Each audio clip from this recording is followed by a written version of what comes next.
other questions from the audience? Yes, please. Kindly introduce your name and let us know to whom you're directing the question.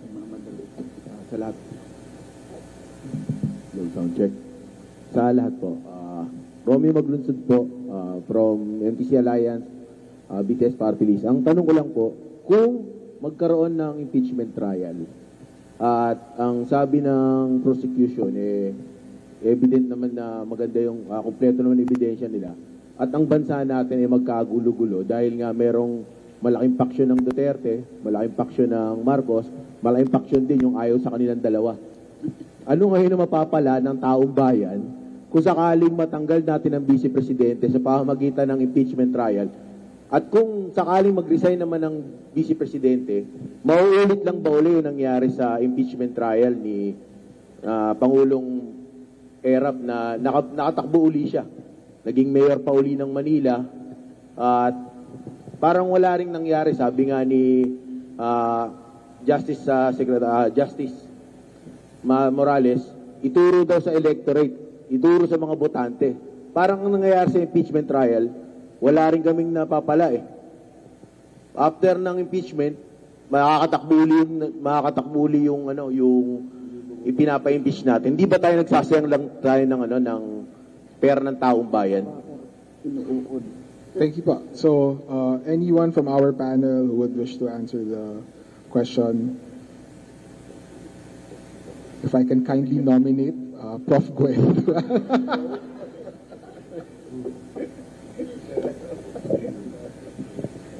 It's a very difficult question. I think that goes into the there's a larger discourse now about how, compared to the Corona and the Estrada impeachments, where you basically have two sides, right? This one involves a more fractured society where there are many different political sides involved this time.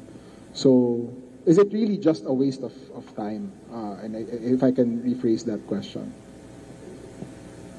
So, thank you for having been voluntold.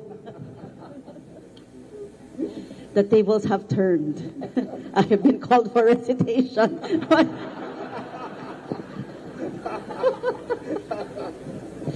No, but seriously.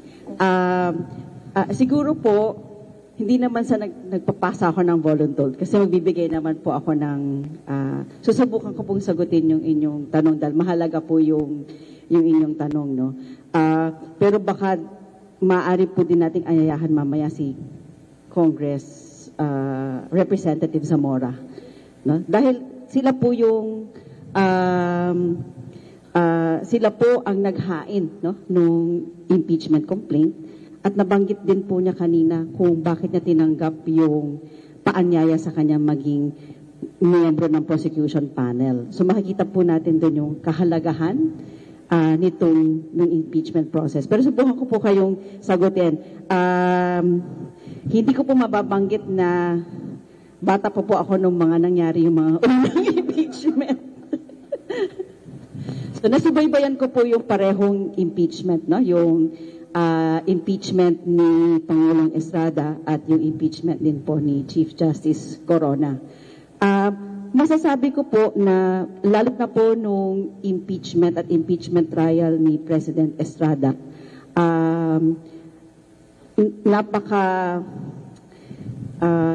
highly politicized po yung buong proseso na yon, no? Umabot nga po tayo nung pinag-uusapan natin kanina, isa pong kadahilanan kung bakit hindi natuloy yung kanyang impeachment trial dahil nung ayaw buksaan yung envelope, no? Nag-walk out din po yung ating prosecution panel, no?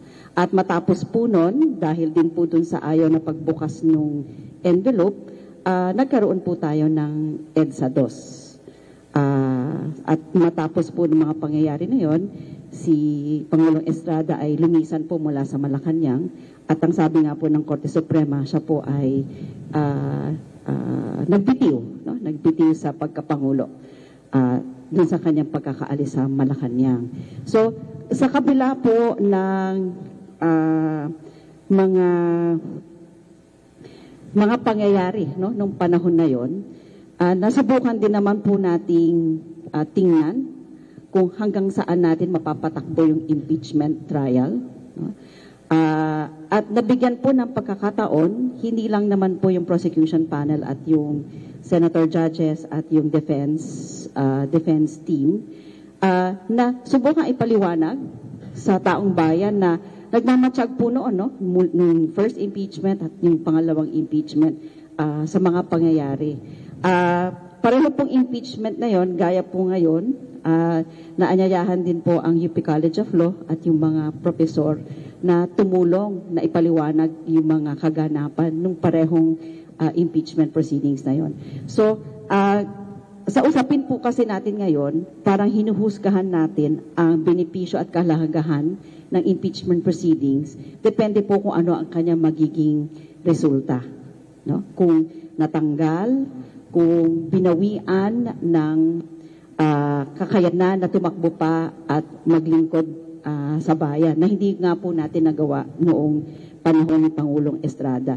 Sa aking palagay po, ang kahalagahan nitong proseso na to, dahil ito ay ilagay natin sa saligang batas, ay ang kakayanan ng mababang kapulungan at ang Senado, at maging ang Korte Suprema, no, dahil nakita po natin ang partisipasyon ng Korte Suprema sa paglalabas ng mga desisyon, no, lalo na po nung kapanahunan ng impeachment ni Chief Justice Estrada, ang mapalawig ang pagtunawa natin, no? Hindi lamang sa nilalaman ng saligang batas, kung hindi ang buhay politika sa Pilipinas. Kasi ito po yung isang pinanghahawakan natin, no? Na maaari natin, lagi natin binabanggit dito, public accountability.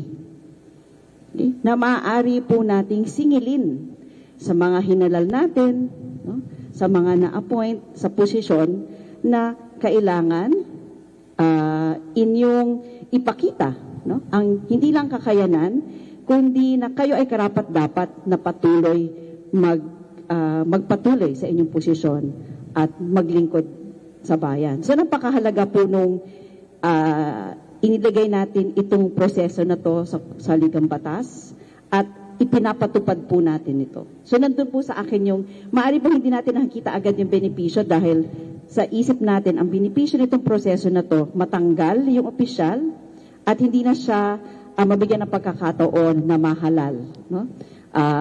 O mabigyan pa ng posisyon sa gobyerno.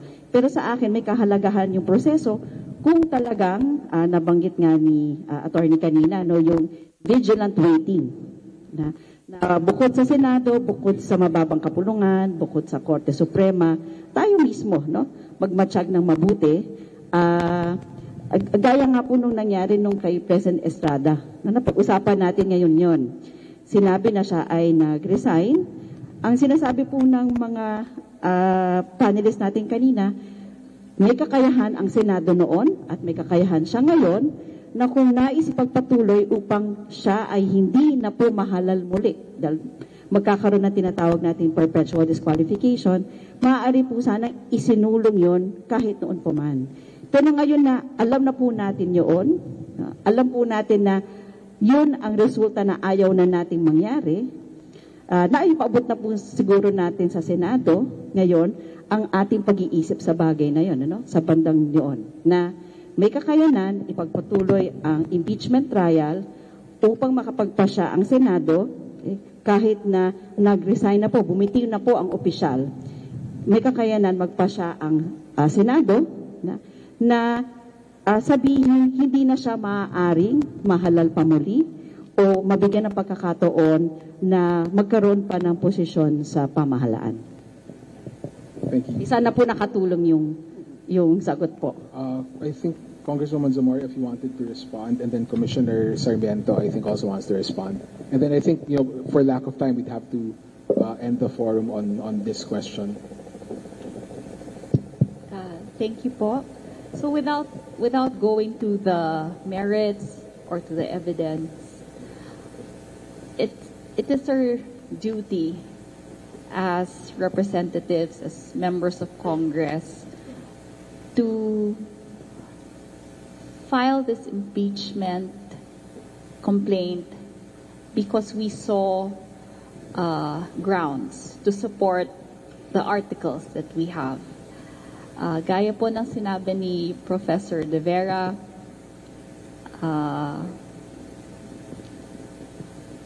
kailangan nga po natin na mailabas sa taong bayan yung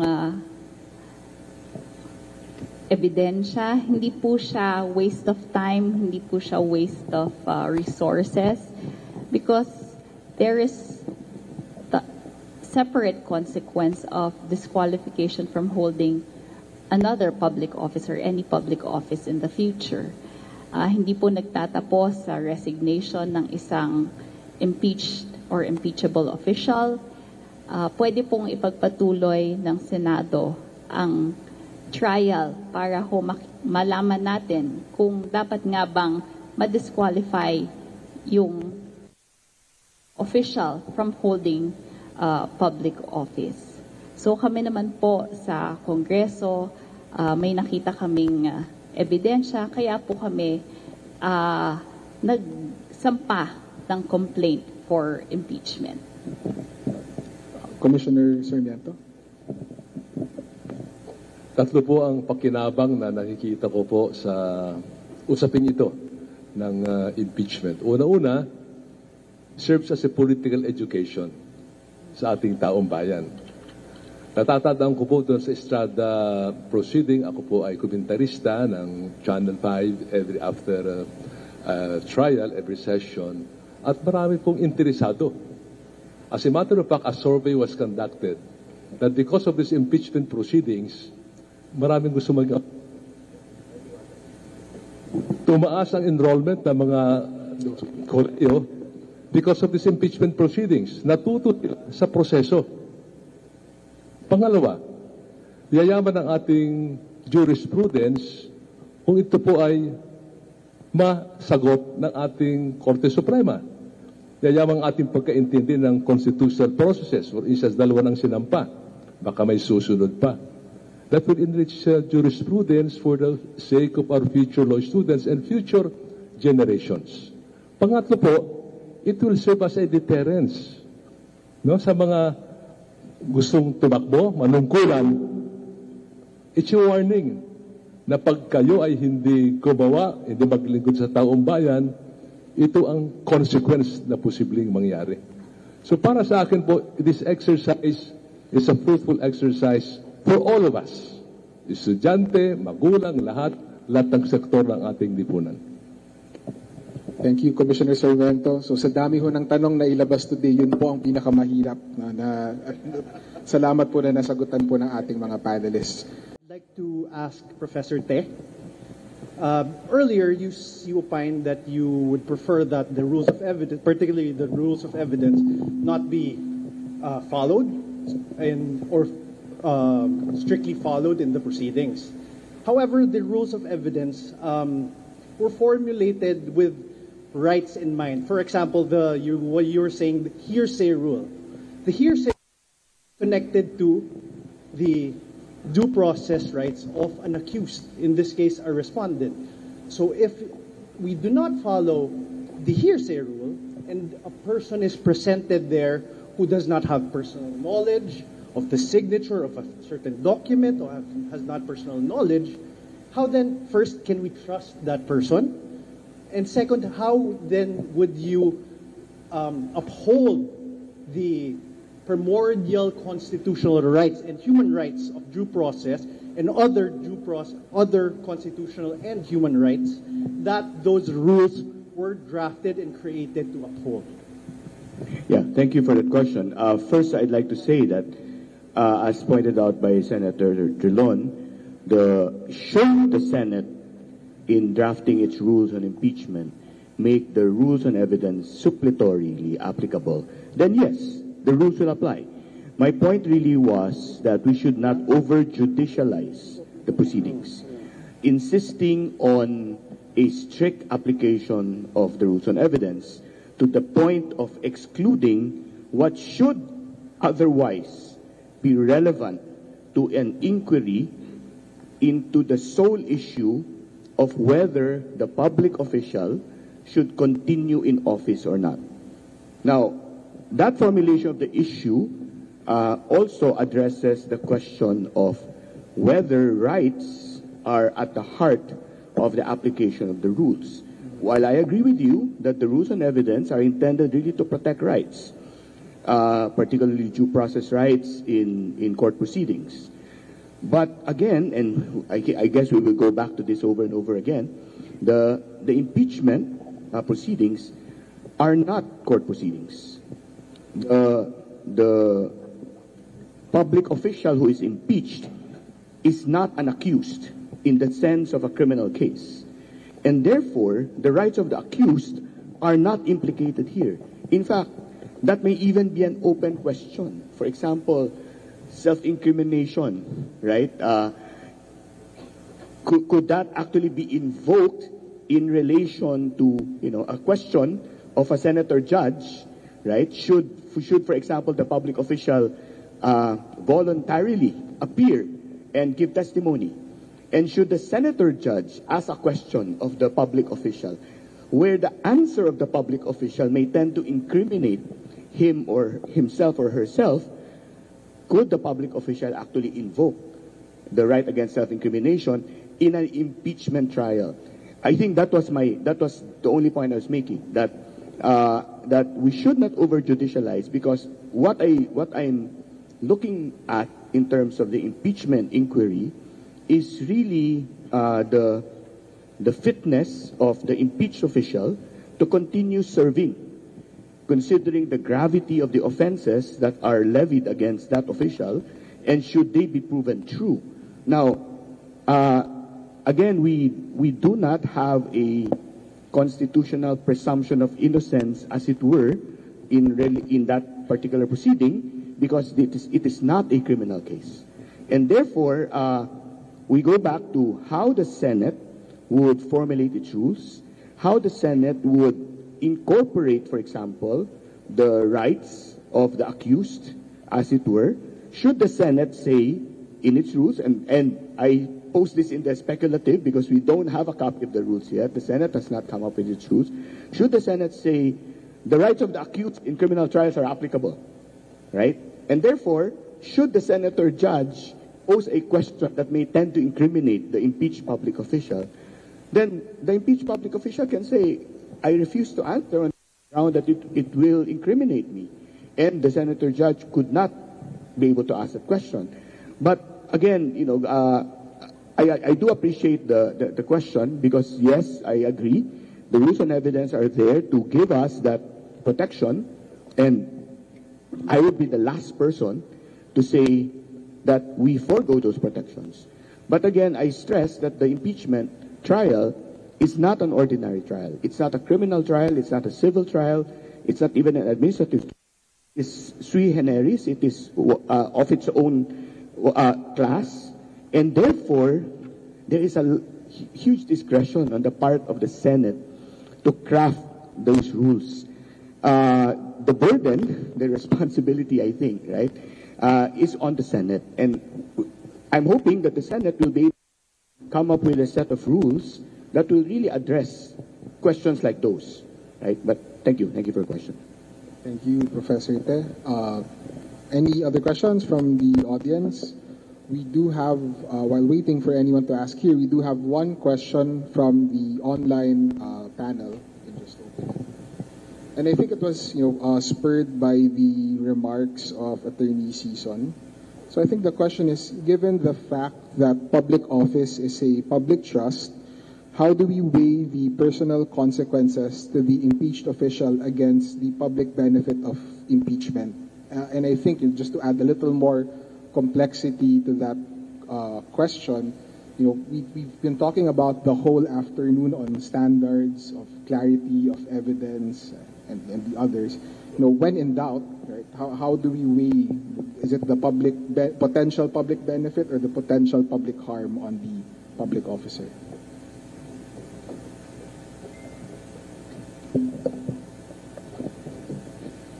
I think there's really no contradiction in the two. It does not mean that when you try to protect the personal rights of the person under scrutiny in an impeachment case, it necessarily, or in our case, if we are the counsel or represent the Vice President. It does not mean that the work that we will do in defending her or putting up the best defense available for her, as we are mandated to do under our legal ethics, it does not necessarily mean that we are in effect thwarting the public benefit that would come out of the trial. I guess what I'm saying is, for as long as the legitimacy of the impeachment process is clear and that there has been no infringement of any constitutional rights and that constitutionally imposed standards are complied with, then it does not really matter who you represent, whether you're for the prosecution or the defense, or whether the question of there was some public benefit that was derived from the entire impeachment process. I think the public benefit question would even be subject to what it is really that came out of the trial that we could consider to be a public benefit, if at all. Thank you very much. Thank you again to our esteemed panelists and speakers for today. Can we please give them one last round of applause?